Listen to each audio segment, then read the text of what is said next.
So 30 வயசுக்கு மேல ஆச்சு. இன்னும் பெருசா இன்வெஸ்டிங், மியூச்சுவல் ஃபண்ட்ஸ் அதுலலாம் இன்வெஸ்ட் பண்ணல. ஃப்ரெண்ட்ஸு, தெரிஞ்சவங்கலாம் அந்த மாரி பல இடத்துல இன்வெஸ்ட் பண்ணிட்டு இருக்காங்க. அப்படின்னு உங்களுக்கு ஏதாவது தாட்ஸ் இருக்கா? நீங்க ரொம்ப லேட்டு இன்வெஸ்ட் பண்றது. ரொம்ப லேட் பண்ணிட்டோம். 10 வருஷம் முன்னாடியே வேலை சேர ஆரம்பிச்சோம். பட் இன்வெஸ்ட் பண்ணாம விட்டுட்டோம். அப்படின்னு நினைக்கிறீங்களா? அந்த மாரி இருக்கீங்கன்னா உங்களுக்கு தான் இந்த வீடியோ. ஸோ இன்னைக்கு நம்ம பார்க்குறது 30 வயசுக்கு மேல இன்வெஸ்ட்மெண்ட் பண்ண ஆரம்பிக்கலாமா? ஸோ எவ்வளோ முதலீடு பண்ணலாம்? எந்த மாதிரி மியூச்சுவல் ஃபண்ட்ஸ் தேர்வு பண்ணலாம்? ஸோ ரிட்டையர்மெண்ட்டுக்கு எவ்வளோ கார்பஸ் உருவாக்கலாம்? ஸோ ஒரு எக்ஸாம்பிள் எடுத்துப்போம். கார்த்திக் அப்படிங்கிறவர் 33 வயசு ஆச்சு. சென்னையில் இருக்காரு. அவரோட ஒய்ஃப் பிரியா, ஒரு குழந்தை இருக்கு.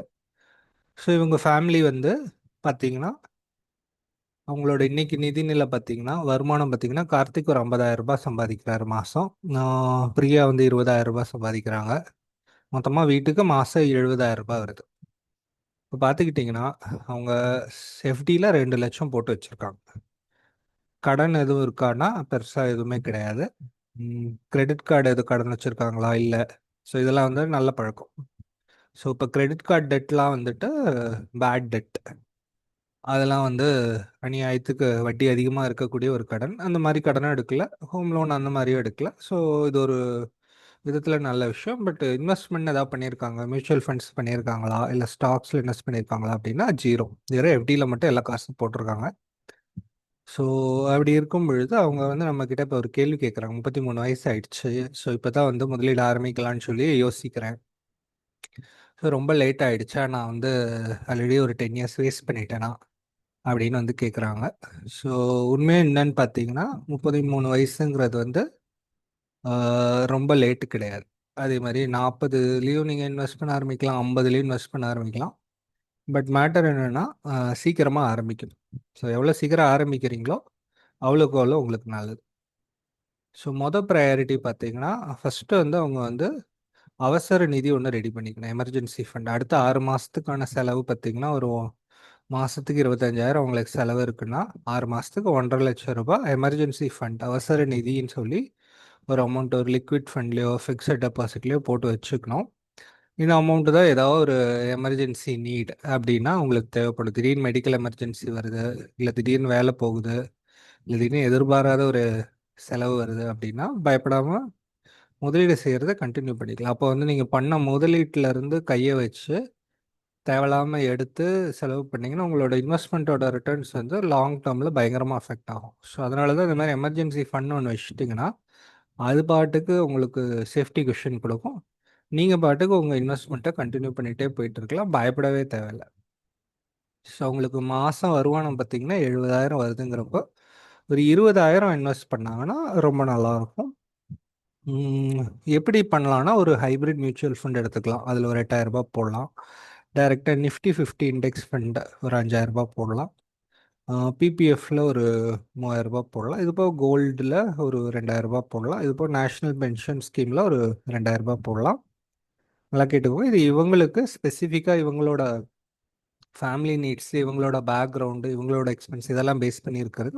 ஒருத்தருக்கும் இது மாறும். அவங்களோட ரிஸ்க் அப்பிடைட், கோலு, அவங்களோட செலவு, அவங்களோட நீட்ஸ் எல்லாத்தையும் பொறுத்து மாறும். ஸோ இதை அப்படியே ஃபாலோ பண்ணக்கூடாது. இதான் டிஸ்க்ளைமர். ஸோ ஏன் ஹைப்ரிட் ஃபண்ட் ஜென்ரலாக போகிறோன்னா, அதில் ஹைப்ரிட் ஃபண்டில் பார்த்தீங்கன்னா கொஞ்சம் அமௌண்ட்டை எடுத்து டைரக்ட் பங்குச்சந்தையிலையும் இன்வெஸ்ட் பண்ணுவாங்க. மீதி கொஞ்சம் அமௌண்ட் எடுத்து கடன் பத்திரத்துலையும் இன்வெஸ்ட் பண்ணுவாங்க. ஸோ இங்கேயும் கொஞ்சம் காசு இருக்கும், அங்கேயும் கொஞ்சம் காசு இருக்கும். ஸோ அதனால் பயங்கர ஸ்டேபிளாக இருக்கும். பிகினர்ஸ்க்கு ஹைப்ரிட் ஃபண்ட்ஸ் தான் ஸ்டார்ட் பண்ணுறதுக்கு பெஸ்ட்டாக இருக்கும்.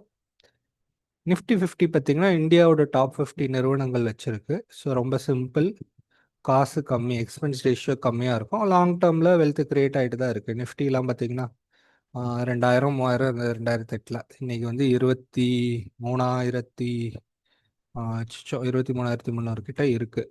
ஸோ இது லாங் டேர்மில் நம்ம கண்ட்ரியோட ஜிடிபி க்ரோ ஆக, நம்ம கண்ட்ரியில் இருக்கிற கம்பெனிஸ்லாம் க்ரோ ஆக, இந்தியா ஒரு ஸ்ட்ராங் எக்கானமியாக இருக்க இந்த நிஃப்டி க்ரோ ஆகிட்டே தான் இருக்குது.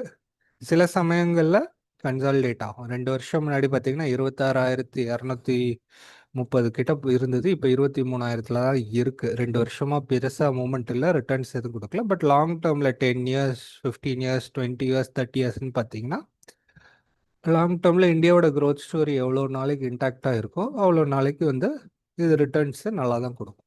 ஸோ 2 to 5 years நீங்கள் பார்த்தீங்கன்னா அண்டர் பெர்ஃபார்ம் பண்ண வாய்ப்பு இருக்குது. எஃப்டியை விட கூட கம்மியாக ரிட்டர்ன் கொடுக்க வாய்ப்பு இருக்குது. பட் லாங் டேர்மில் 10 years 20 years 30 yearsன்னு பார்த்தீங்கன்னா கண்டிப்பாக நல்ல ரிட்டர்ன்ஸ் கொடுக்கறதுக்கான பாசிபிலிட்டிஸ் தான் ஜென்ரலாக அதிகம் நிஃப்டிக்கு. ஸோ மாதம் 20,000 போட்டு 20 வருஷம் அவங்க இன்வெஸ்ட் பண்ணாங்கன்னா இப்போ 33 வயசுனா ஆவரேஜாக ஒரு 12% ரிட்டர்ன் எடுத்துக்கிட்டோம் அப்படின்னாலே அவங்க முதலீடு செய்கிற தொகை பார்த்திங்கன்னா 48 லட்சம் ரூபாய். ஸோ 20 வருஷம் கழிச்சு அவங்களுக்கு கிடைக்கிற தொகை கிட்டத்தட்ட 2 கோடி கிட்ட இருக்கும். ஸோ இது அகெயின் எக்ஸாம்பிளுக்காக சொல்கிறது. ஸோ மாதம் நீங்கள் 20,000 போடும் பொழுது பெருசாக தெரியாது. இதில் முக்கியமான விஷயம் என்னென்னா நீங்கள் தொடர்ந்து இன்வெஸ்ட் பண்ணணும். திடீர்னு வந்து நடுவில் எடுக்கிறது அந்த மாதிரி இல்லாமல் பார்த்துக்கிட்டிங்கன்னா 20 இயர்ஸ் வச்சுருந்தீங்கன்னா நல்ல மேசிவான ஒரு வெல்த் பில்ட் ஆகும். ஸோ ஏஜ் வந்து 30 வயசு 33 வயசுங்கிறது பெரிய விஷயம் இல்லை. இப்போ ஸ்டார்ட் பண்ணாலுமே உங்களுக்கு சிக்னிஃபிகண்ட்டான ஒரு வெல்த்தை அடுத்த ஜென்ரேஷனுக்கு நீங்கள் பில்ட் பண்ணி கொடுக்கலாம். வெறும் எஃப்டி, வெறும் சேவிங்ஸ் அக்கௌண்ட்டு, வெறும் அதில் மட்டும் சேஃபாக போட்டுட்டு இன்வெஸ்டிங் கொஞ்ச நாள் கழித்து ஆரம்பிக்கலாம், இன்னும் சில மாதங்கள் சில வருடங்கள் கழித்து ஆரம்பிக்கலாம் அப்படின்னு நினைக்கிறது தான் வந்து நீங்கள் அப்படி நினைக்கிறீங்கன்னா நீங்கள் திருப்பி யோசிக்கணும். இந்த மாதிரி இன்வெஸ்டிங் ஆப்ஷன்ஸ்லாம் என்ன, அதெல்லாம் வந்து என்ன மாதிரியான ரிட்டர்ன்ஸ் கொடுக்குது அப்படிங்கிறதெல்லாம் அட்லீஸ்ட் படித்து பாருங்கள். கொஞ்ச நாள் கழிச்சு உங்களுக்கு கான்ஃபிடென்ஸ் வந்ததுன்னா நீங்கள் அதெல்லாம் இன்வெஸ்ட் பண்ண ஆரம்பிக்கலாம். ஸோ உங்களோட பணம் தான் உங்களுக்கு வேலை செய்யணும். ஸோ காம்பவுண்ட் ஆச்சுன்னா தான் உங்களுக்கு வந்து வெல்த் பில்ட் ஆகும், பணக்காரன் ஆக முடியும். காசை வந்து காம்பவுண்ட் ஆகாமல் பணம் வேலை செய்கிற அளவுக்கு எதுவும் சே சேமிப்பு முதலீடு நம்ம பண்ணலைன்னா பெரிய லெவலில் ரிட்டர்ன் கொடுக்காது. எவ்வளோ வருஷம் ஆனாலும் நம்மக்கிட்ட பெருசாக சொத்து மதிப்பு வராது. ஸோ உங்களோட ஏஜ் என்ன, நீங்கள் முதலீடு செய்ய ஆரம்பிச்சிட்டிங்களா? ஸோ உங்களை வந்து கமெண்ட்டில் நீங்கள் சொல்லுங்கள். இல்லை உங்களுக்கு ஏதாவது கொஷின்ஸ் இருக்குது, டவுட்ஸ் இருக்குது, முதலீடு செய்ய ஆரம்பிக்கணும் அப்படின்னாலும் கமெண்ட்டில் சொல்லுங்கள்.